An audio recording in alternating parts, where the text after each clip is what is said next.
Hi, it's James Mitchell. I'm the CEO here at Workshop Software. This is a video about how to get the most out of Workshop Software.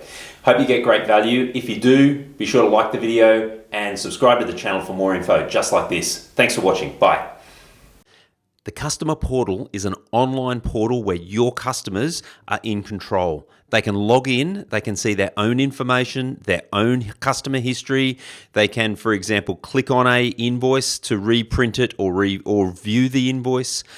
They can do things such as see when registration and services are due, how much the balance that is outstanding, accept quotes, see jobs, and more. You can see that there's multiple vehicles here. They can see their vehicles and they've got total control over their own information. This is so cool for things such as you might deal with a business or a fleet company that wants to reprint invoices and they're asking you, think about the administration savings here, plus the professionalism that you're giving out for your customers. So this sets you apart from your competition and gives you that professional edge over the rest of the workshops out there.